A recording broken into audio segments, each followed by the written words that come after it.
Welcome everybody to the Future Work Scotland, our March event. I'm delighted to be hosting this session. If you don't know me, I'm Seth Singh, everybody calls me Seth. I'm joined by my co-organiser and co-host Donald Henderson. And we do have a formal code of conduct, as many of you know. We simply ask that, in short, you respect for one another. I want everyone to have an enjoyable evening or morning or afternoon, wherever you happen to be. If this is your first time with us, very well welcome to you. And if you've been with us before, I think you know the drill by now, as they say.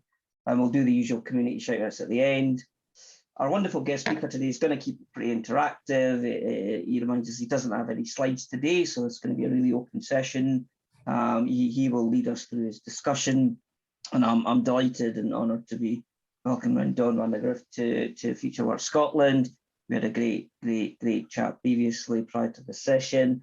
He's an ex-US Marine of 24 years and a man of many talents. He's a teacher and a speaker and an award-winning author, and he's written several books. I think Donald's working through one of them right now, and he's doing a whole bunch of very interesting things that we're interested to hear about tonight, and primarily around adaptability. And he's regarded as an expert in mission command, and I'm really keen to hear more about how this can be applied in our workplace. So without further ado, welcome Don, and the floor is yours. I am being sincerely honest. I am honored to be here in front of you all. This is how I work. I practice what I preach. I'm not a PowerPoint guy, even though I've worked for people where I've had to make them. I can do PowerPoint. I can make all the designs and make the Department of Defense for the U.S. military happy if I have to, but I don't like to. Why? Because I like to facilitate.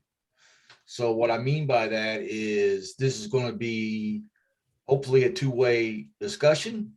When I do my workshops, both virtual and live, and now I work for a company called Nemertes Research. They're a tech advisor firm, and they are sponsoring my work because we did a couple of sessions with IT people. One was RAND, R-A-N-D, the famous RAND, and it went very well. And so I'm going to talk about that. So first I'm going to ask, if you don't mind, and I don't care who answers, and you won't get slapped down for being wrong, because that's not the way to learn. I'm going to ask questions, and then this is how I facilitate the discussion. First, I heard Singh and Don both talk about mission command. What is mission command to you?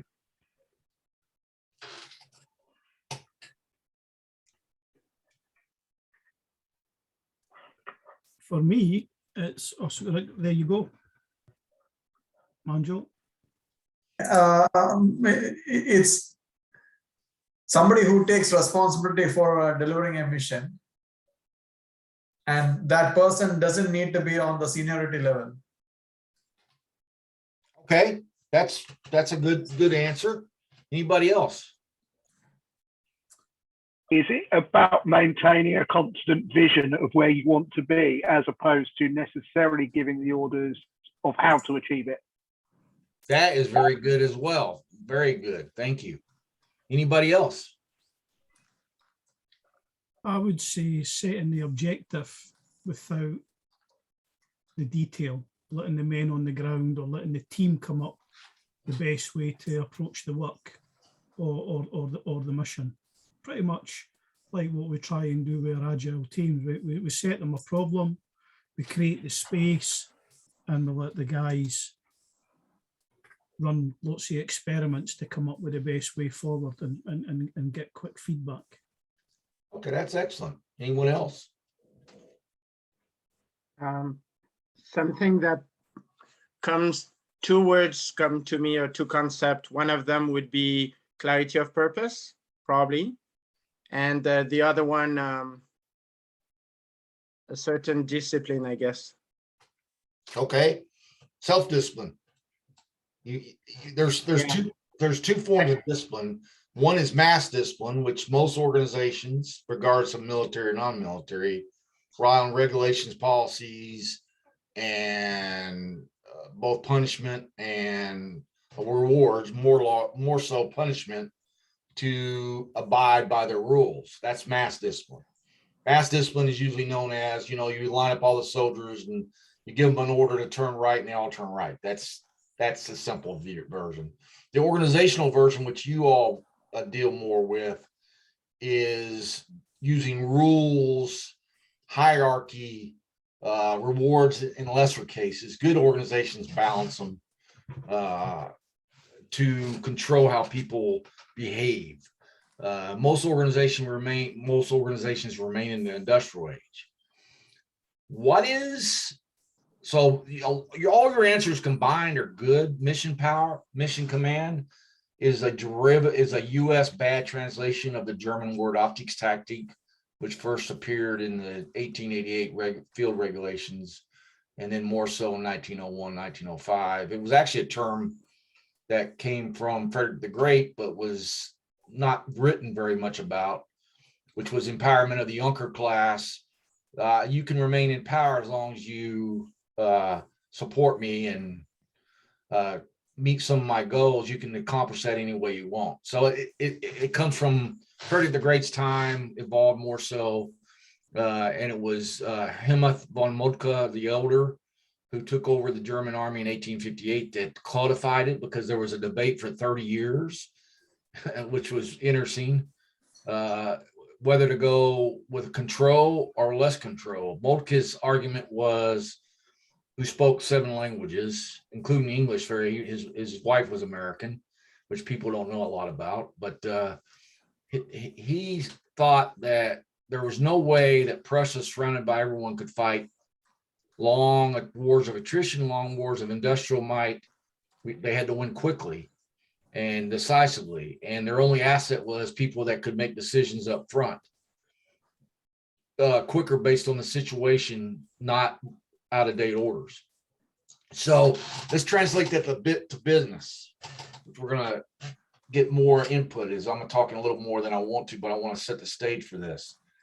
The U.S. military, especially the Army and U.S. Marine Corps, they have mission command all over their doctrine. They have my stuff, outcomes-based learning, which is the way to develop it, all in their documents. And as soon as they codified it in their documents, the Marine Corps did 2 years ago, they fired me. And the reason they fired me, they say they let me go, they cut the contract. But the reason they fired me was, it's easy to say I'm going to do something without having to do all the things that it takes to implement it. They value the ideal of mission command, but they don't understand what it takes to actually implement. With that, what does mission command give an organization? If you fully implement it, let's pretend we can fully implement it. What does a culture of mission command enable an organization to do? Take quick decision. What now? Take quick decision. Okay. What else? I think would they use, all will be working. Sorry. Go on. I was saying they all will be working towards the common goal. So the energy will be unified and quicker results we can see. Okay, ma'am, that's good. Who else? I would use the phrase dynamic capabilities, which is the ability to pivot in response to new information. Okay, that's good too.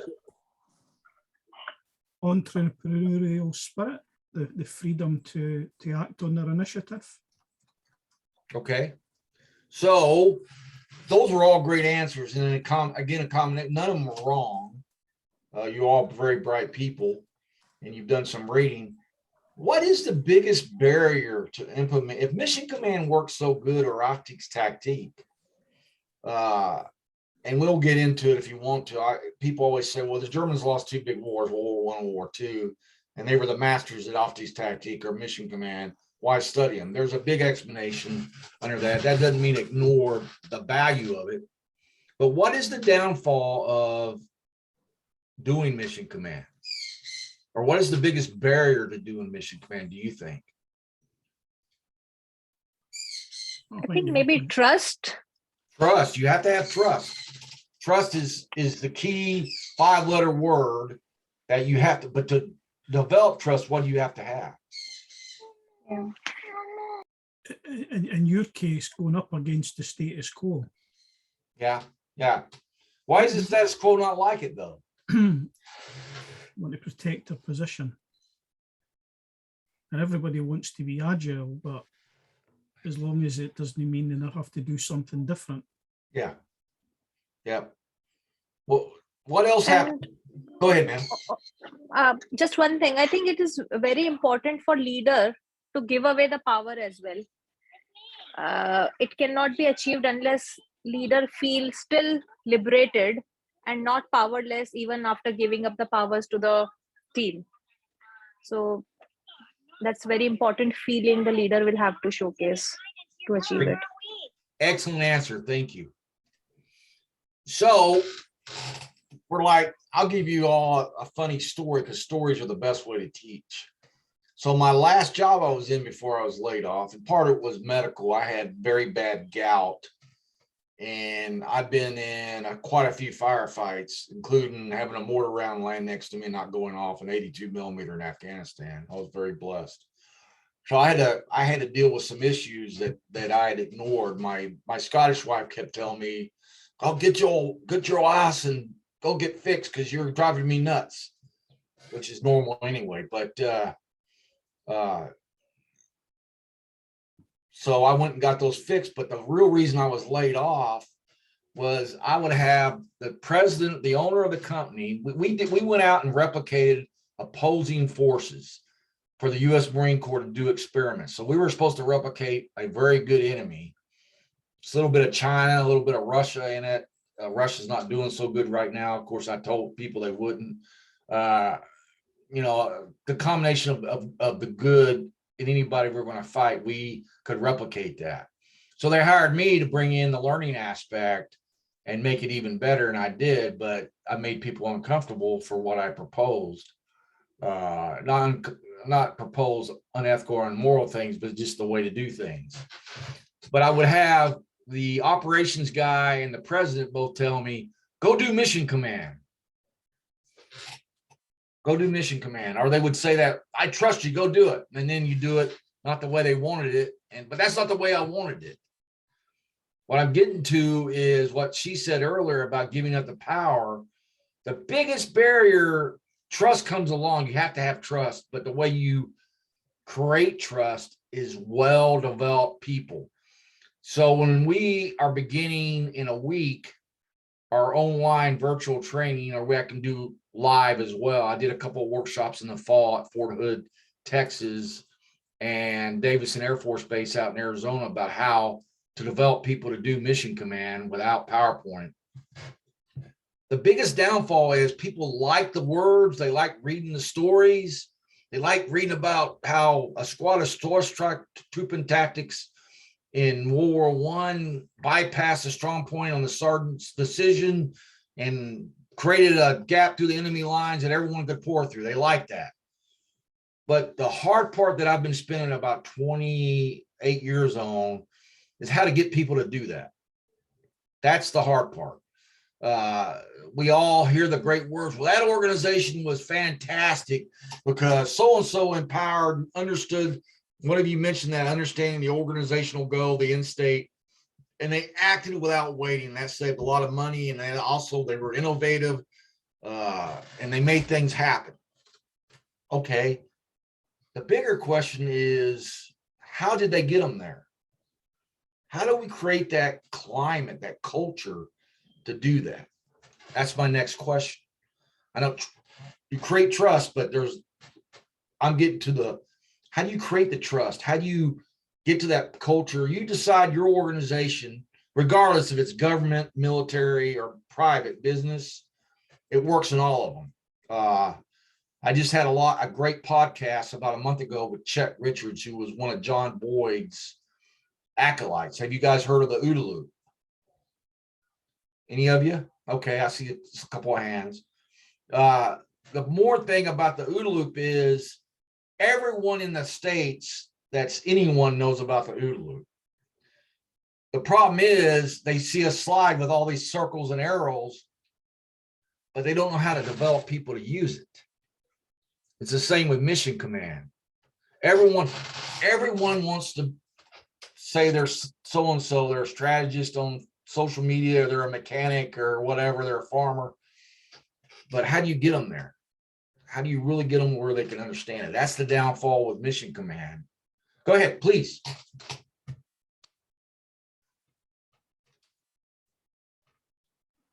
Sorry, I have a question. It's slightly confrontational, but really not against you. Actually, I think it's aligned. It's aligned with you. I won't question. I won't take anything as confrontation. Even So if you there's a guy I really admire, at least the very, very little I know of him. Paul Van Rieper, who was yeah, I see a smile, so I guess we're aligned. Rather than me talking, would you mind sharing your experience of the Millennium Challenge 2002 and how it relates to mission command and the failure to mission command? How I know Van Riper is he was the 1-star when I was a student I was the Army representative for the Marine Corps Amphibious Warfare School. So I was told the day before, I was always the opposing forces because I came from the U.S. Army National Training Center at Fort Irwin, where I was commander of the reconnaissance for the Russian division. One of the best jobs I ever had because it was incredible mission command. I had great commanders. You couldn't operate like the Russians are now, all top down. So anyway, Van Riper was going to come the next morning and get a brief from me, and I stayed up most of the night getting the graphics ready in Russian and preparing. And for an hour he listened to me. And again, it was before there was some kind of PowerPoint, but this was 1991. But I had graphics and I would brief off Russian graphics. And he didn't ask a single question. At the very end, he said, "That was excellent. Thank you. Now I see why you guys win out there all the time." Move forward to 2022. And I think Van Riper and I just talked about a year ago. We know each other very well. When he did the Millennium Challenge, he was given a mission by the U.S. Navy to appear to do the enemy, be different, and make them react so they can validate doctrine. The problem is he did too good. And when he did too good, he was told to go back, and they brought everything back to life, and he was told he had all these constraints. That's not how wars are fought. That's one of the things Motka changed in 58. He eventually, where the Germans evolved by just a few years later, to where all their field exercises were free play. You know what I mean by free play? I'm not sure. This is like a sporting event. You have two sides, the best side wins, and there's, other than the rules for a certain good reason, they're only restrained by not violating the rules, but they're allowed to play whoever better. Free play exercises are like that.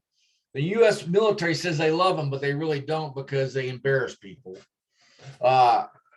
But Van Riper loves free play.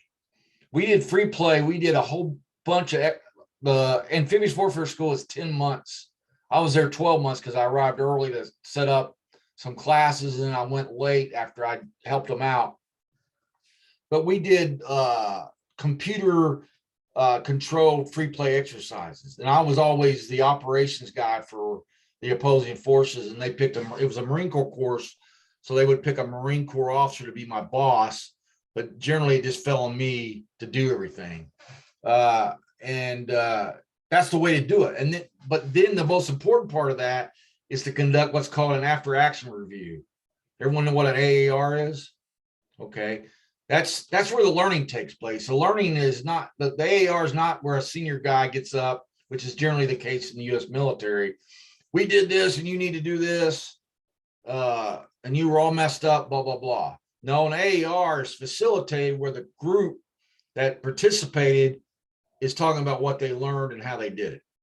Okay. So Van Riper didn't get to do any of that. He destroys the U.S. Navy using well, he had technology, but the way they communicated was on courier, motorcycle, and they used small boats, all kind of different things that the U.S. Navy was not ready for. And the U.S. Navy spent millions on this exercise to validate precision weapons and precision intelligence.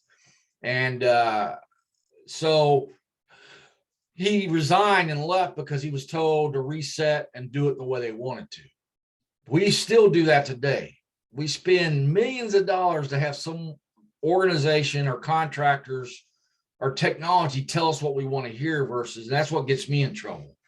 I ran an ROTC program, which is Reserve Officer Training Corps, how to make officers at Georgetown University in DC for 5 years. And I was there an extra 2 years because I had a whole bunch of surgeries to fix my legs.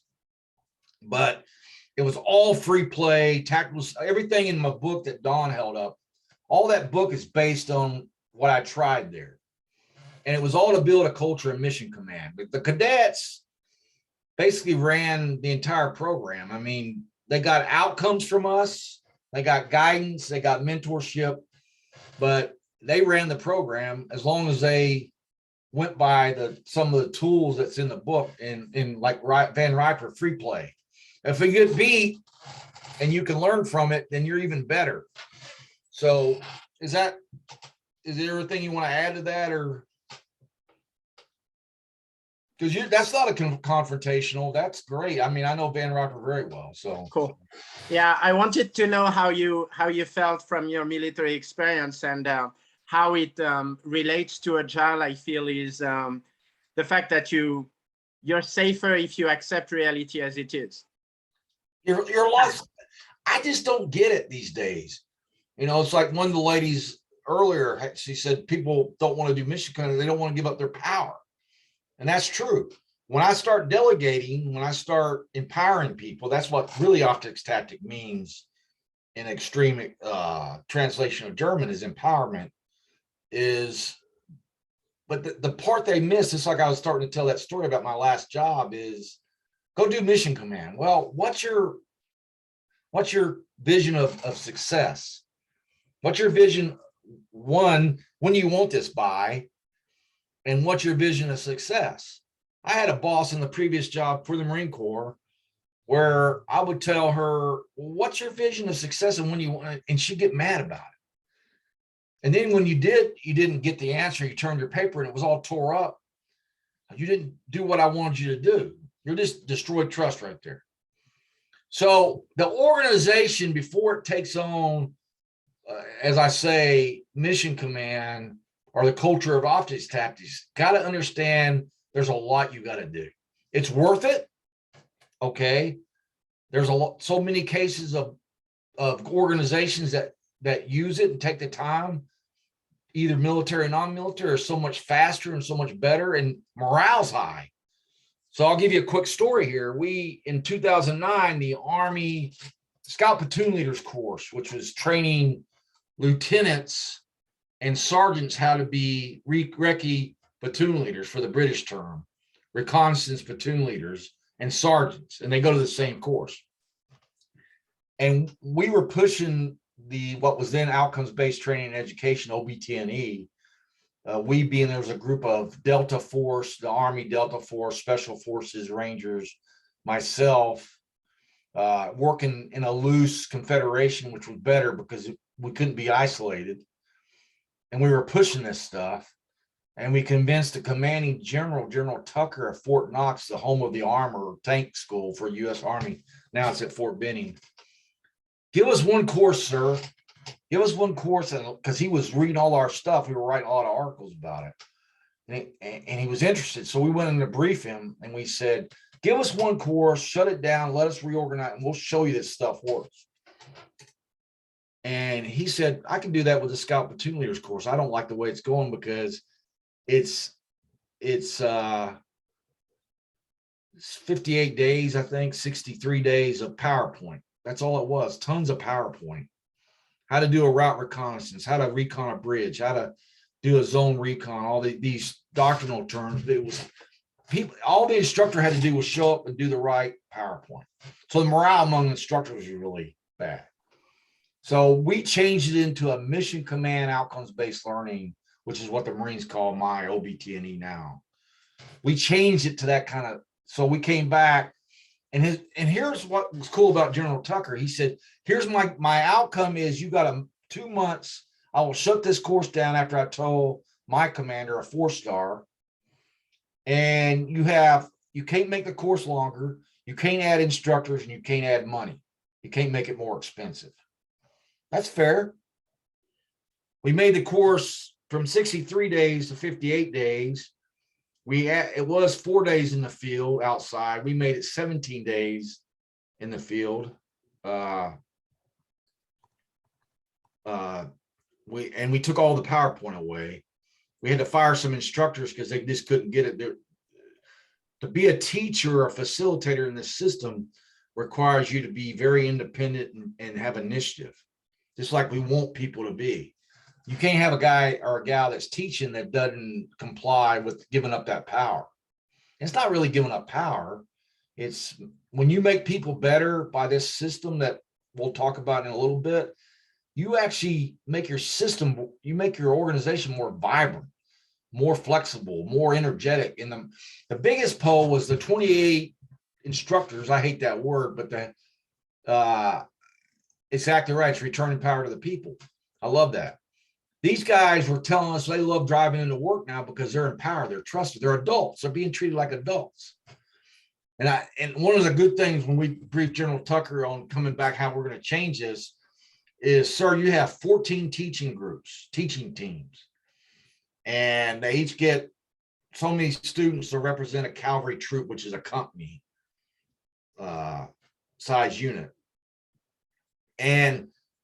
But we divided the course into 3 phases, and to get from one phase to the other, you had to pass through a wargaming exam. Before it was a written exam.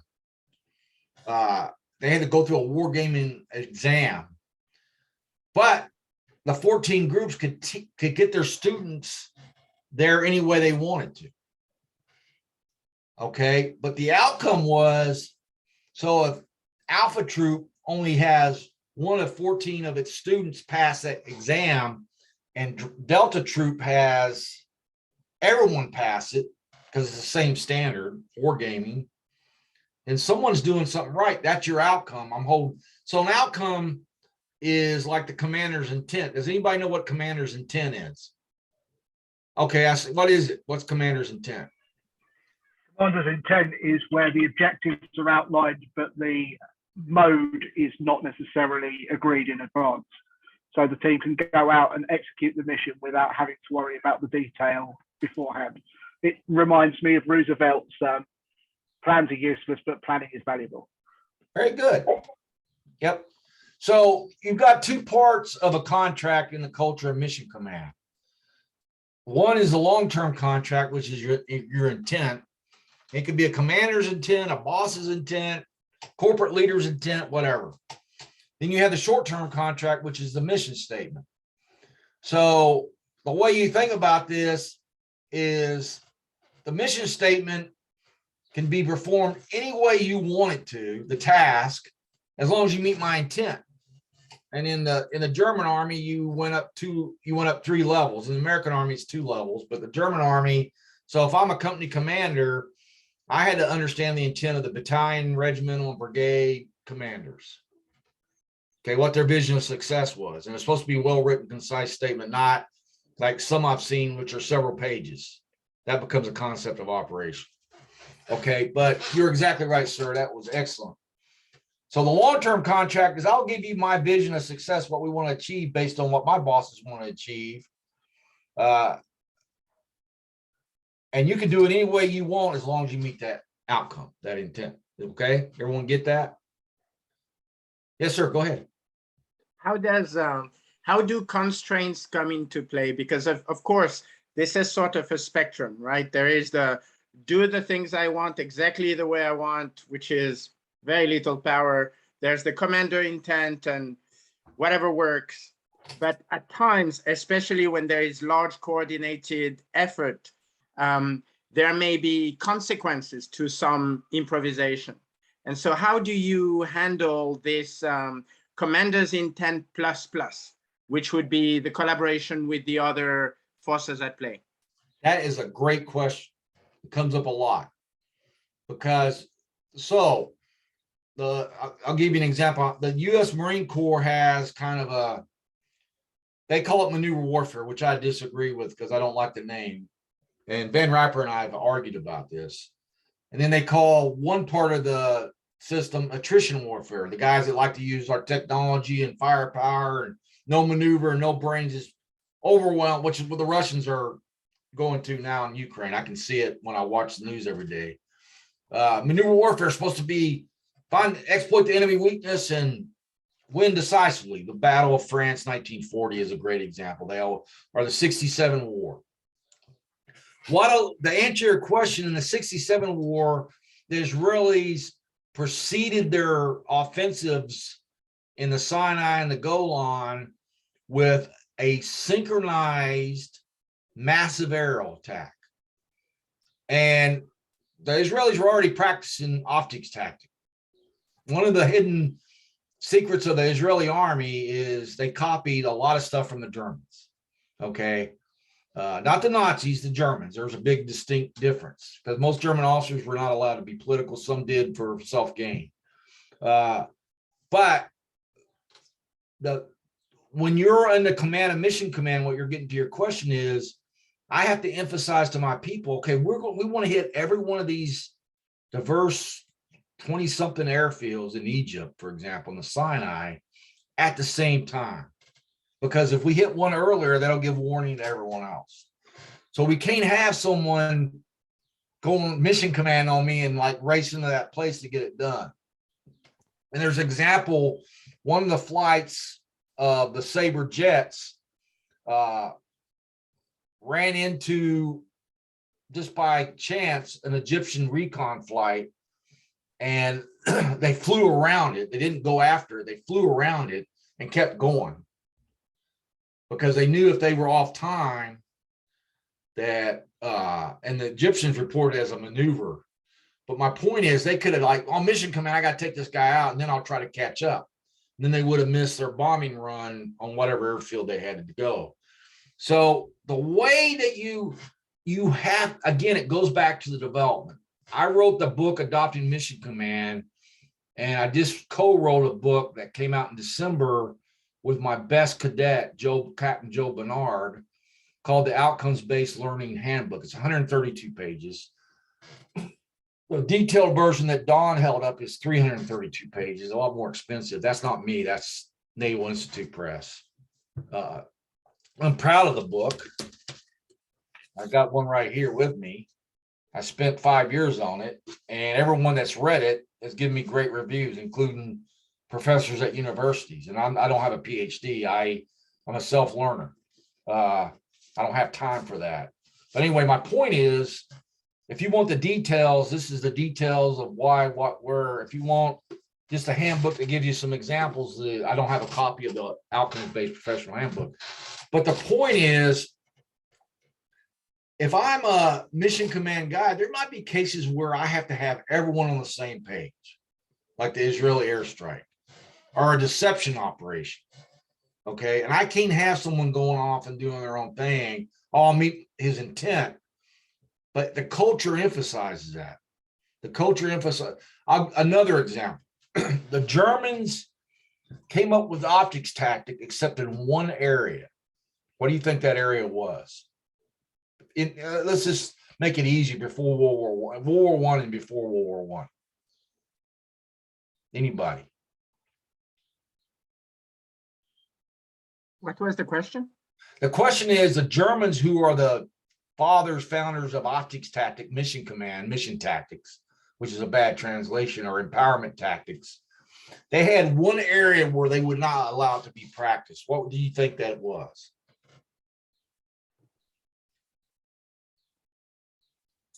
Final decision? Fighting position? Yeah. Okay. No, not there. But I mean, that's a good guess. Okay. Their mobilization plans. Before to get like my big thing in grad school was the 1870 Franco-Prussian War, because you have basically two equal sides. One side's got superior weapons, the rifle, the Chanel rifle, and the Mauderox prelude to the machine gun. The other side has the Krupp 10-pounder breech loading cannon, but they were basically equal except for one thing. What do you think that was? Okay. What's that? Decision making. Who takes the first step? Yeah, but the advantage of the Germans was their education system. Moltke was already emphasizing empowerment, decision-making at the front. If the mission statement's out of date, then change it. Don't wait for orders. The French were top down. I mean, they were like, you better do it this way or else. And that's why morale was low, so forth. But getting back to your question, the one place the Germans did not allow Optics Tactical Mission Command was their mobilization plans. So this consisted of railroad schedules. This consisted of at Armory in Dresden, 1,100 men of the 31st Regiment had to show up at these times and get their equipment. And then they had to move to this railroad station at this time. And then at this time, they had to move out on a schedule. So that's not a place for mission command. What the problem in the U.S. military is, a lot of colonels and generals say it means total chaos, freedom for all. No, it's you need to know where to place it. Okay. And let's see what the questions come up. We've got a lot of good questions. Lots of drugs have been during the beginning of the war, during World War II. Yes, that's been proven. Good point. But during the Franco-Prussian War, no. The Germans, someone said Prussians did war gaming, red teaming. Yes, they came up with a Kriegspiel. The Kriegspiel game thing is incredible. I'd like to see one. I own one myself. Anyway, the point I'm making is that it's not total chaos. It's choose where you need it to appropriately used, as the examples, the Israeli example, and once all the air bases were taken out and Israelis won complete control of the air on October 7th, 67, or when was the 67 war? Anyway, when they won total air control the second day of the 67 war, then they went to mission command. The 3 divisions raced for the Suez, and they had objectives and stuff, but the commanders were allowed to take those objectives. So what I've tried to do with Chet Richards, my good friend, is translate that to business and non-military organizations. So that's what the book's about. That's what all the book's about, is how to develop people. The key point is, you can say all day, my organization, and I've seen a lot of people do this, we're going to use mission command. It works. Okay, what's your professional development plan? What do you mean? You've got to have some kind of professional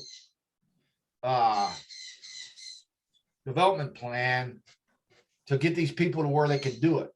So that's what Adopting Mission Command is about. That's what Outcomes-Based Learning book. And then because a bunch of people that love Mission Command and myself as the editor published 2 anthologies with a bunch of chapters in it, and they're relatively inexpensive on Amazon and still doing well. All the money goes to charity, by the way, even though I'm not rich at all. I'm almost been broke for the last year since I've been laid off, but I still give it to charity because things will get better. My point is that you've got to know when to use whatever command style works for that appropriate moment. And you only do that by doing war gaming and tactical decision games. Okay. Tactical decision game is a form of a war game. And when we do our learning courses at Numitries, and I'll give you the information if you want to contact them, which we're starting ASAP. The website will be released next week, the new website. But for example, we do a 2-hour virtual learning session, and I did some of the Italian Army back in January. I teach you how to facilitate a tactical decision game, and then the tactical decision game is used on how to understand how to orient yourself to make decisions, learning the outcomes-based learning methodology. And then in follow-on sessions, the students have to come back with their own decision games that are related to what they do in everyday work on how to teach them. And we facilitate and evaluate and help them get through this. So we're starting an entire program, virtual. If you want virtual, that'll probably be the predominant side. I can do either one. It'll be right from here. You'll get a program of instruction, and then we do live, which I think we're doing one in May in Atlanta, down there for Emory University down in Atlanta. The CEO, Jonah, great lady. She knows somebody down there, so we're doing one down there.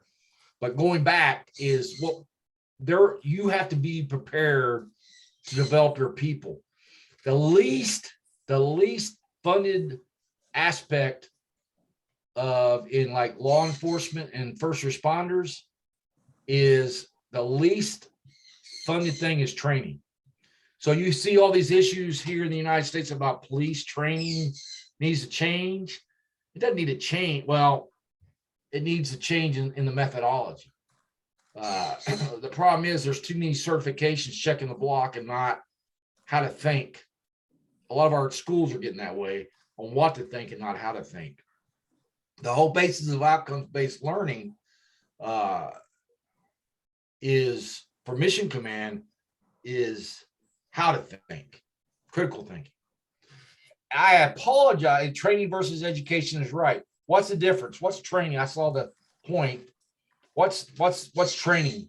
How is training defined? Anybody? The training is how to do something in a way which is acceptable and meets a certain standard, right? So it's do this, do it again, do it again, do it again, do it again. Yep. Education is thinking about how you're doing it, why you're doing it. Chuhari springs to mind again. So it's that entire learning the form, then understanding it and going. Exactly. Excellent. Excellent. Education is thinking about the probability or the future, and training is the now. I know how I'm going to do it. I'm going to do the drill. Another thing I always get to, because I saw some people that do the agile scrum stuff. What's the difference between agility and adaptability? And I ask that because my audience is always interchanged the two. Knowing words, understanding words are very important. Part of the learning process to become mission command is everyone's on the same list as far as how to understand a word. So what's the difference between agility and adaptability? Anybody?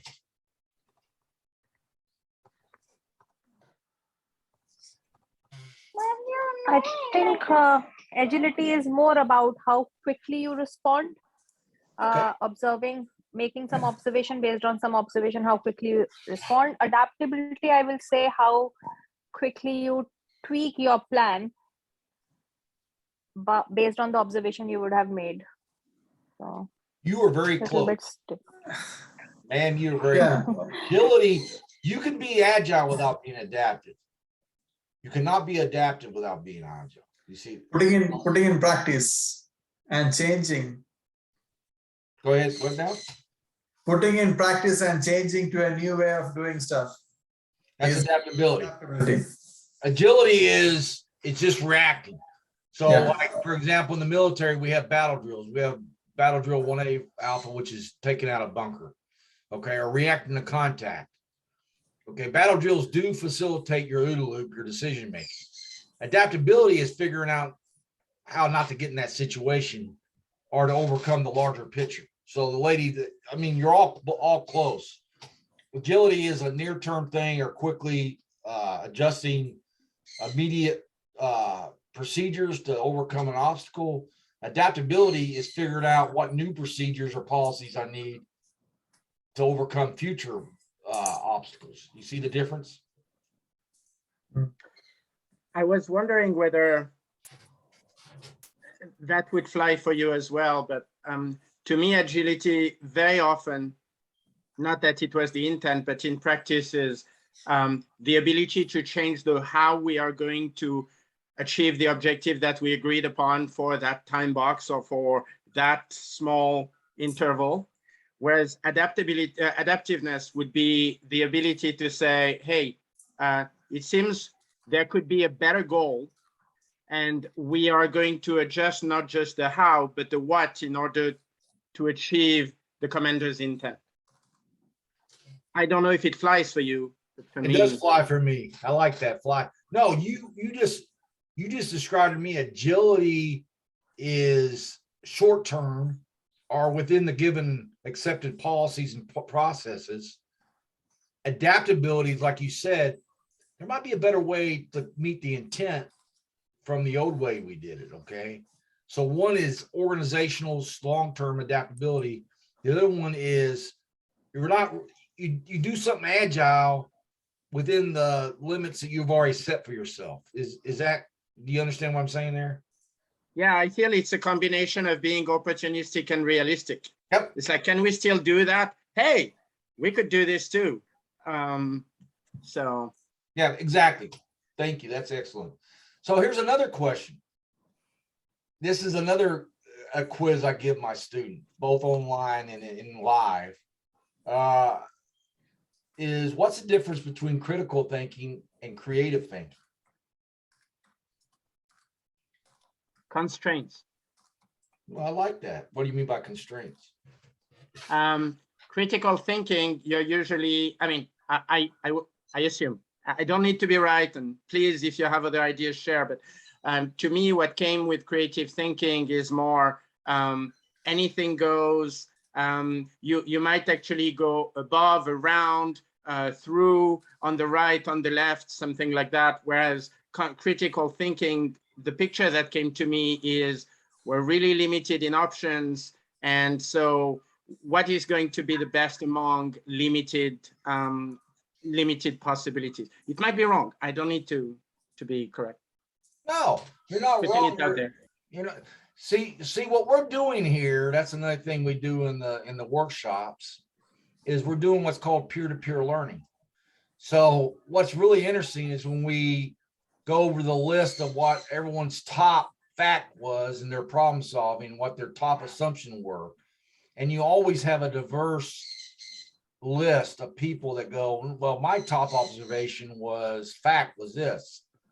Well, the real benefit from that is you and I just define something slightly different, but similar. And everyone's like, I didn't think about that.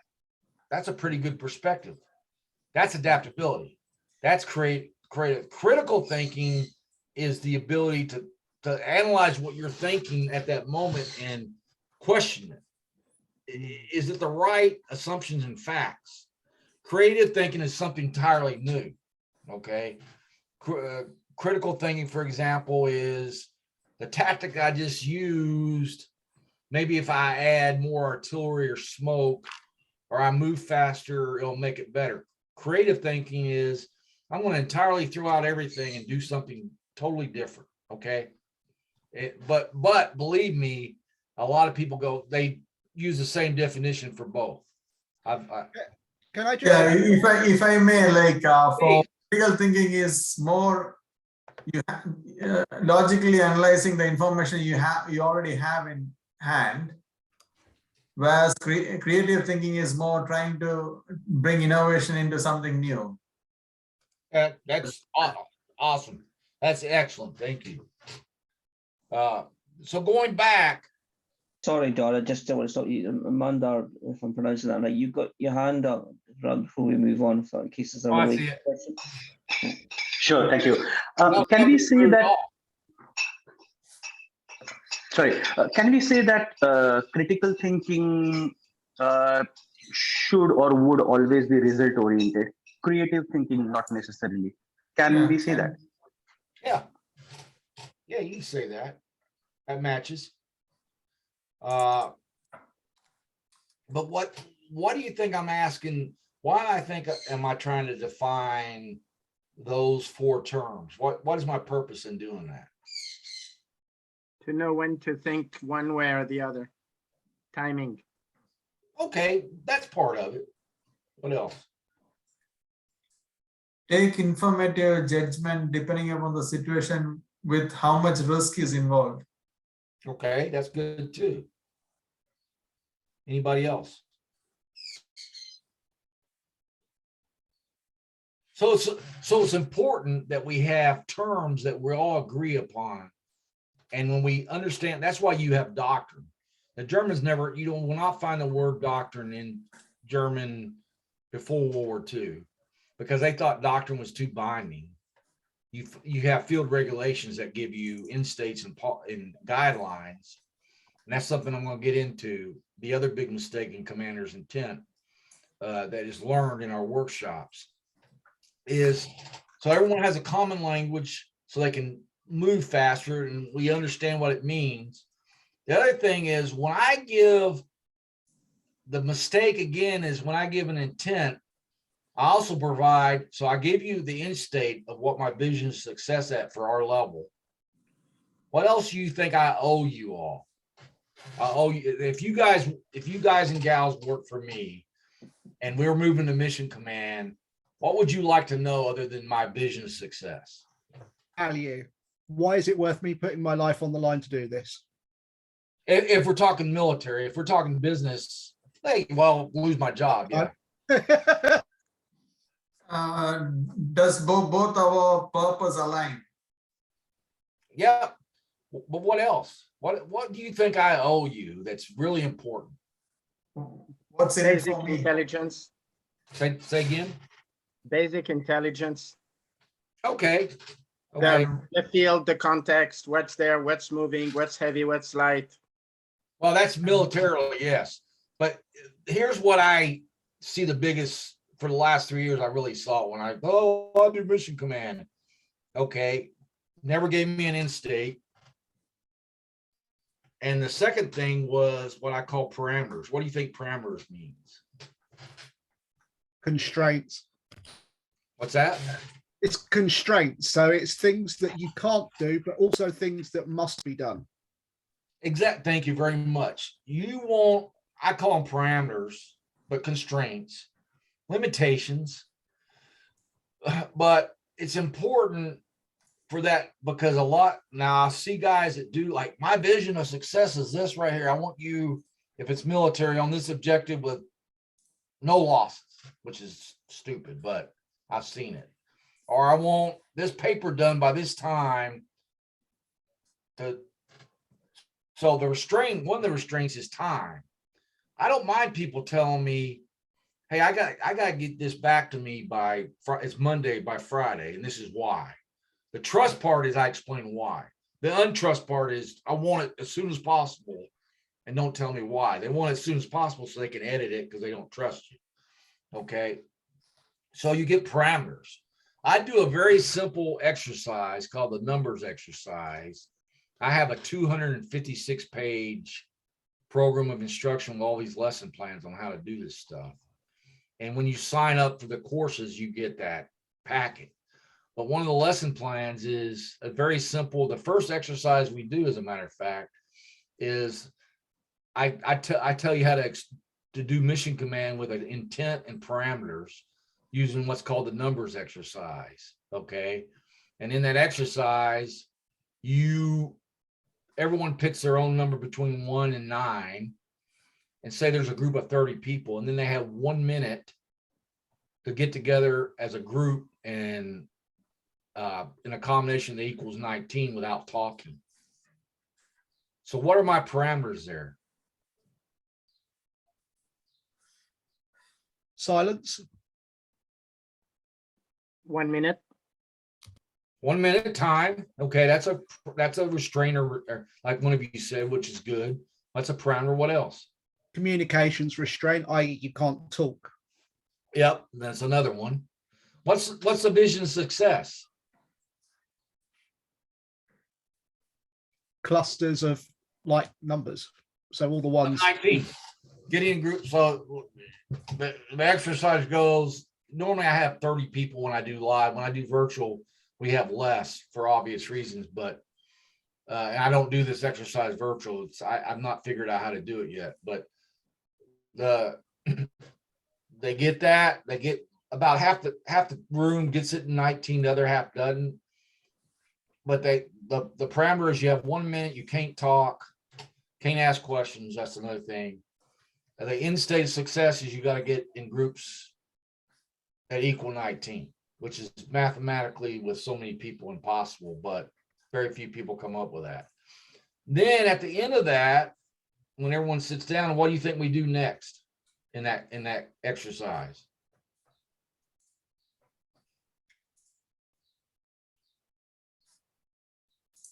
What do you think we do next?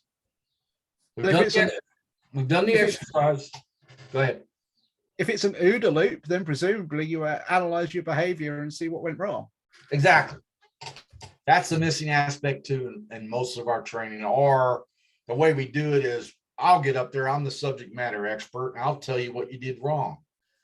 Is that learning or is that training? Training. What happens when people tell you what you did wrong and you didn't figure it out? You feel criticized and you don't learn. Exactly. Okay. I mean, there's some learning, about 10% for your brain, for what's called your schema. This is this part of the brain right here that remembers everything and lessons chemically. But the key thing is when I get you to tell me what you did right or wrong, what happens?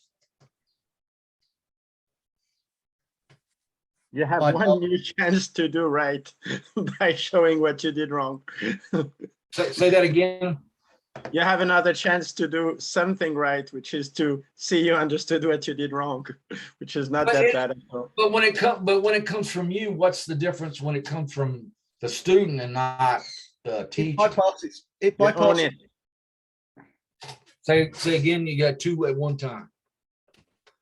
It bypasses the lizard brain. So people aren't high on adrenaline. They're not hearing criticism.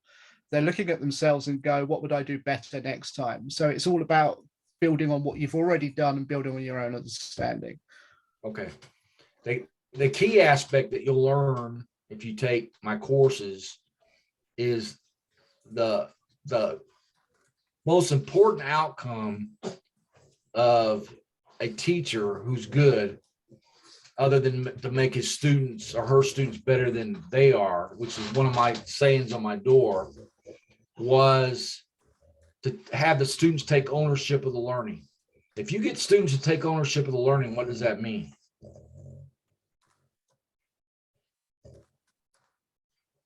Anybody? Pardon? If you get students to take, the ultimate goal of a teacher is to get their students to take ownership of the learning. What does that mean? They're participating in it. They're getting a deeper understanding. The learning then becomes evolving. Exactly. They'll survive in the VUCA environment. Let's go another route here, because it all leads to mission command. How you teach mission command and maneuver warfare the way you want it to be practiced. I spent years trying to get the Marines to do that, and a few people got it, but most just didn't get it. They still wanted to use all the industrial ways of training to teach mission command and maneuver warfare, but you got to practice what you preach. So what is it I mean when I say you've got to teach it the way you want to practice it? It means I'm not the subject matter expert. I am not responsible for your learning. You're responsible for your learning, and I'm giving you permission to do that. Okay, that's good, but how? Another way. I still need to meet as a teacher, say like at the Scout Platoon Leader course that, or now it's the, oh, they went back to that. Okay, it used to be, the Army Reconnaissance course. The teachers are still held for the outcome of their hire. Okay, but within that parameter, how do they're still responsible for getting their students to do ownership, but how do they do that? It's Go ahead, Manoj. yeah, it's by nurturing them to actually come up with their own solution as a coach, but then they're taking the responsibility to actually change to what they need to do. Okay, that's good. Who else? I think I'm going to feed you back your own food and say that you should, in a way, have a certain commander's intent of what is it that they should be able to know by the end, and parameters, but also the more they get involved, the more they bring what they think is relevant, the more the process is going to teach them, because it may surface glaring misunderstandings that they may have, or it may surfaced gaps in the training itself.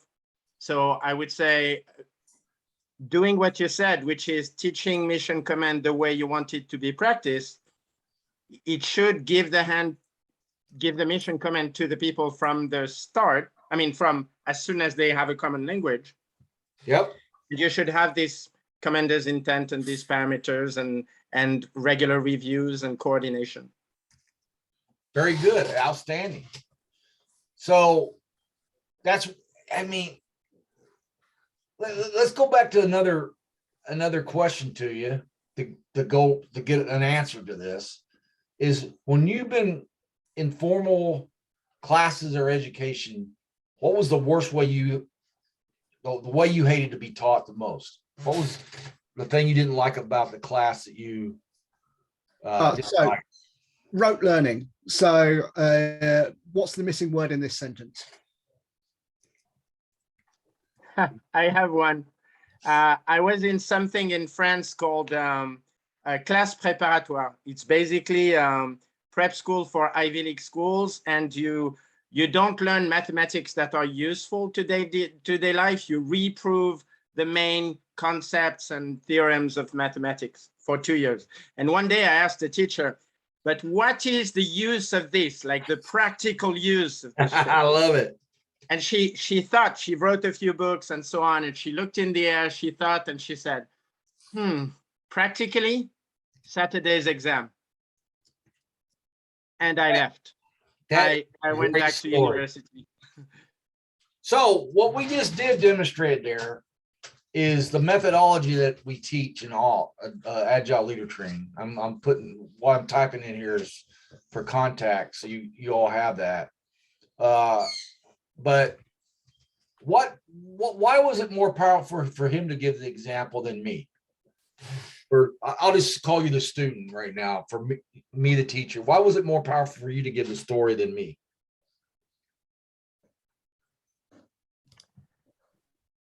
Well, I needed to understand.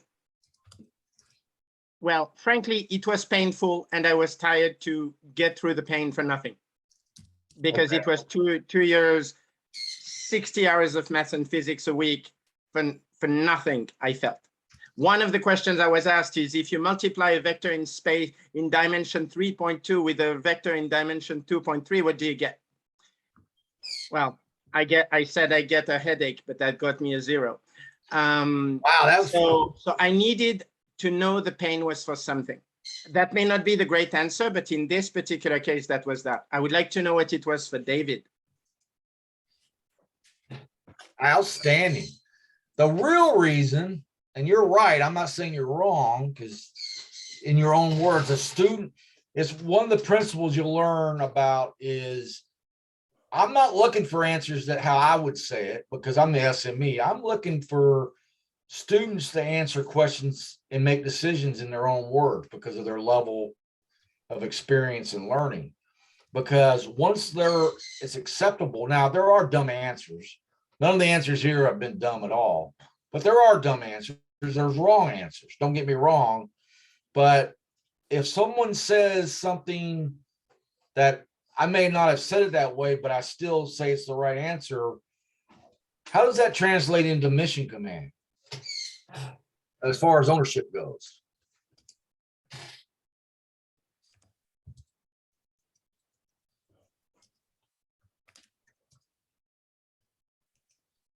Anyone, I mean, I know one of you are thinking you got the answer.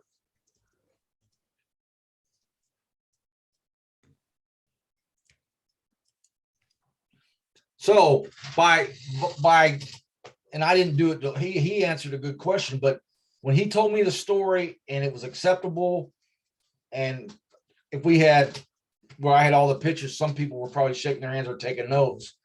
I just encouraged them to take ownership. We just built more trust. But in the commander's intent aspect, he might not have given the answer that I would have done. I've got 30 years of experience doing this, of intense study and all that, but his answer was still good. And it was acceptable to me. Now we just built, as far as commander's intent, the parameter is The intent was to give a certain answer and it was still good. Okay. So it was different from what I wanted. The biggest mistake in mission command and organizations, regardless of the type, military, business, or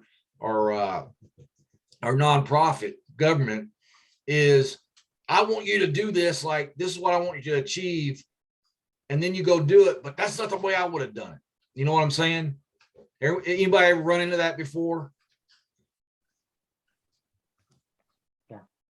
Yeah, everyone has. I can tell you that if I was sitting here right now looking at the whole class and I'm only looking at a couple pictures, it would be almost everyone would say that has happened to me, where I was told, go achieve this, but I didn't do it the way the boss wanted me to do, even though I still accomplished what they wanted me to do. You know, see what I'm saying? The moment in an organization that someone tries as a boss or as a leader or as a manager, tries to give you mission command and you accomplished it, you feel good about it. I've had this happen to me. You feel good, but then you have them, the person in power, go, but I wouldn't have done it that way. What happens? Well, you may have made them smarter, but you haven't made them more confident. And when it comes to execution, people need to have enough intelligence of the situation and practice, but there's time for that. But at some point during the training, they also need to build the self-confidence to lead these things and to contribute. And so if they learn to second guess themselves, that's what they are going to do when they're in the situation, I guess. You're not guessing. I love what you said about confidence. The three things that I try to build in people with my classes, so I show the outcomes at the start of my class. One of them is to build confidence, competence, and communications ability. And then we, at the very end, be it the 2 hour, the 4 hour, or the live 1 day through 5 day. And there's articles all on the net about my classes. Regardless, at the final after action review, we go, okay, did I meet my outcomes? How do you feel now? 99% of the time they go, hey, I feel more confident. I can communicate better. Excuse me. And I'm more competent, or I'm more confident in my decision-making and planning ability. Okay. So my three outcomes normally, like my three outcomes for this was to introduce you to outcomes-based learning as a way to do mission command, make you, hopefully, I can't measure this, so it's not a good outcome unless you can measure it. You go out and read more about it. And then I slightly increased your confidence, competence, and communication on how you think about things. That's my outcomes for this session. And my fourth outcome was support Sign and Don and what they wanted me to do. And if they're happy with it, then I'm successful with that. Because the subject, adaptability in the workplace, how to make better workers. You have to invest in them and not invest this like, oh, I'm going to send you this course for 2 days and you're going to get PowerPointed to death. You don't know how many times I've got told that. I went to this course and for 2 days, they PowerPointed me, and some retired 4-star got up there, a retired politician, and told me how great they were. That's not learning. Learning, the best way of learning, my mentor on learning is Dr. Robert Bork. I'll put it in here for you. You'll see a lot of citations in my work about him. Dean of the School of Psychology at, I'm probably spelling that wrong. Psychology. There we go. You see it all. Dr. Bork is the leading learning guy in the world, but he can't get his ideals accepted because I didn't plagiarize his ideals. I learned everything by studying the Germans and trying to find the best methods of learning to make the most adaptive people. So I've been spending like 30 years doing that. And then I put it to practice. That's more so like Chad Foster, who's one of my best students. He's the commander of the Fort Hood Garrison. Great guy, great leader, smart guy. He says that the outcomes-based learning is applicable at any level in any organization if it's taught right. So it's not about me, it's about making people better, and I always apply that. So I'm opening up to questions. Any other questions you have right now?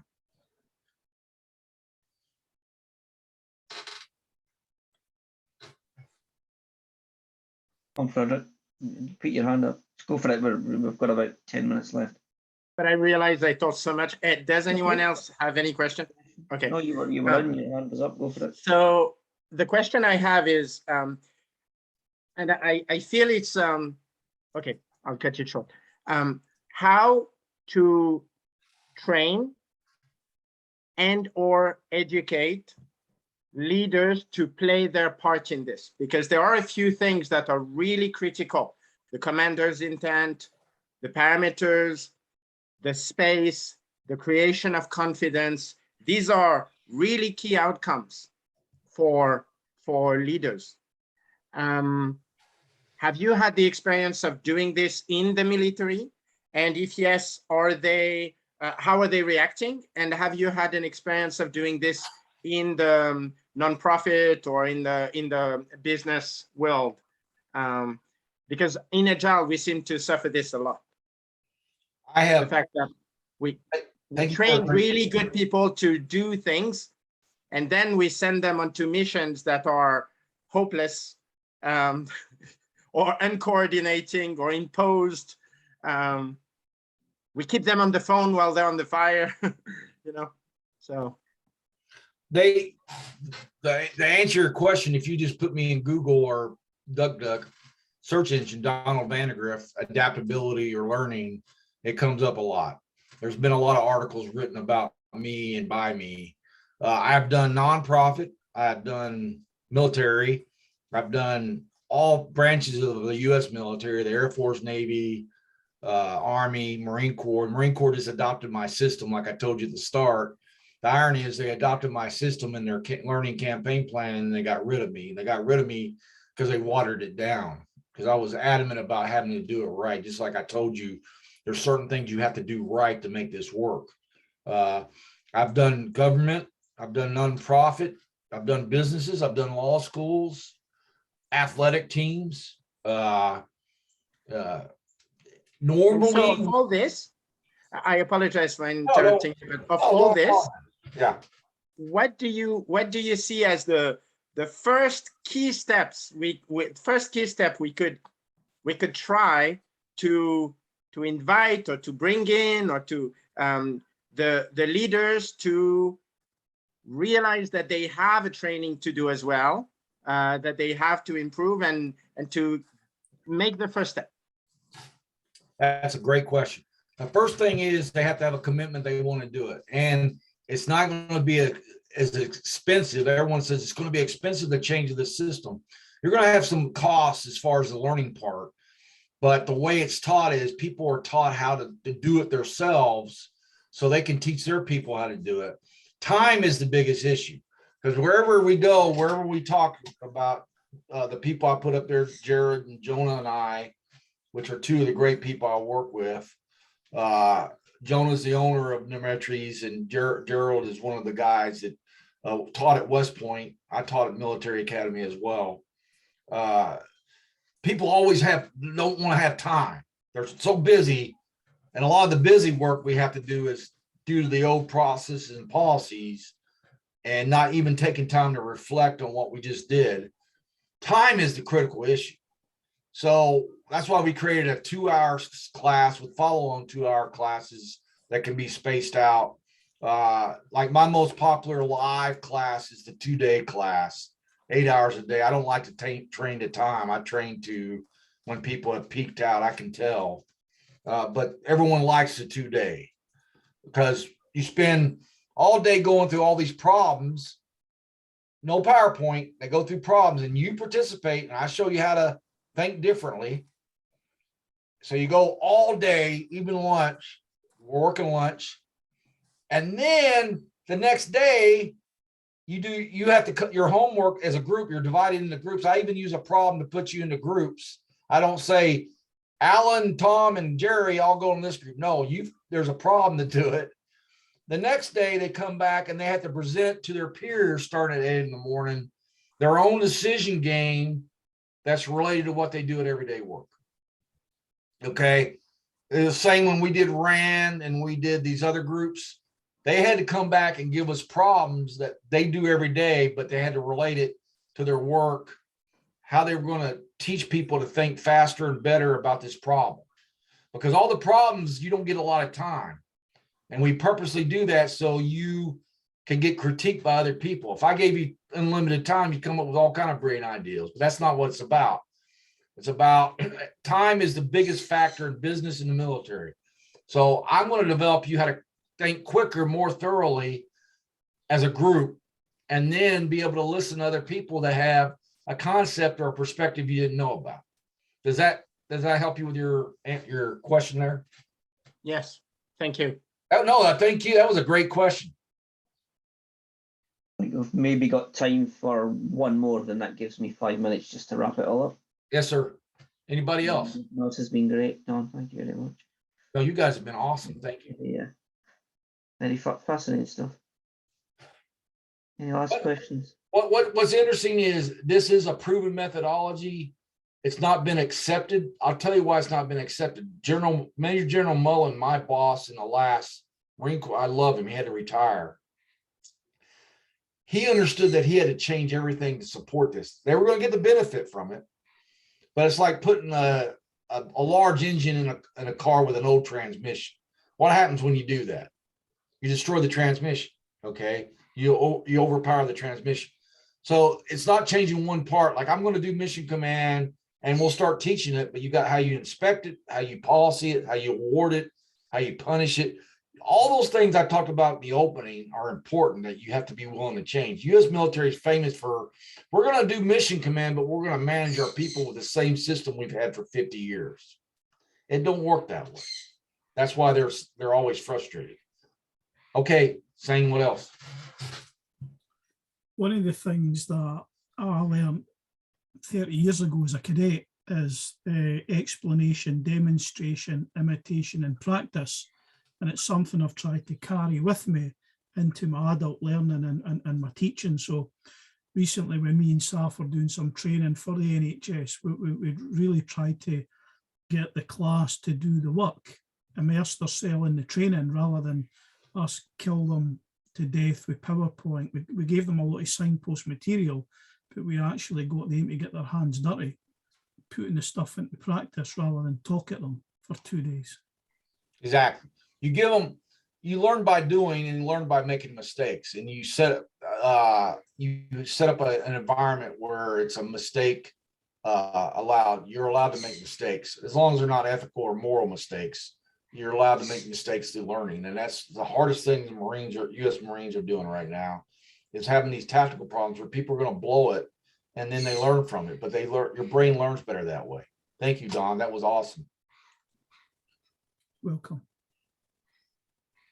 So if you all are interested, I put it up on the information. I'm sure my two teammates here will get this out to the contact information there. And then we can go from there. Like I said, I did the Italian Army, a few of them in January, and they're looking at having me out in May to do some live stuff. So I do both virtual and live, but the two, Jerry and Jonah, the two people up there, which I love to death, they're brother and sister, like from another mother. That's a Ranger term. They'll set up the times and do all the business stuff side. I'm just the academic. Well, we'll share it when we share the recording. So thanks, brother. Get the recording up, and we'll share your information. And yeah, I'm sure you'll get some folk reaching out, especially when they watch the recording later, because people come back to them. It goes on our YouTube channel. But no, just to wrap it up, give you a bit of breather as well, because you've been awesome. You've led us through a fascinating conversation, and there's lots of stuff I'd like to go back and dig into a little bit deeper for sure. But no, just to say thank you very much for joining us. Thoroughly enjoyed it. I think our audience got a lot of value out of the conversation and all the insights that you've shared, and I think you've opened up a whole new body of thought and learning and consideration for them all, and I'm sure they'll find different ways to take the stuff back into their day jobs, into their work and into their lives. So thank you, Don, for doing that, and as I say, we will share your information. So yeah, but a bit of an applause for me. People have got off for different things. It's quite late in the UK as well, so I know you've been awesome, fantastic. Thank you for joining us. Appreciate it. Thank you for having me, and I look forward to talking to you guys further. And if you need anything else, let me know. That's it, brilliant. Just for the remaining Thank you, minutes. Sasa, for bringing great speakers like that all the time. Thank you. You're welcome. Happy to do it. This is one of Donald's finds. Yeah, Donald. And yeah, so just to wrap up then. So got a lot of other events in there now. We've got a couple of other ones that we're nearly finished with. We'll get those live. So we've pretty much got a full program for the year now, which Donald and I are really pleased about. Take a look at what else we've got coming up. Next month we'll have April Jefferson. Some of you might know April. I'll have April to bits. April will be here in April, doing an interesting session on the Great Resignation. So we reckon that one will be very popular, and she'll facilitate us through that discussion.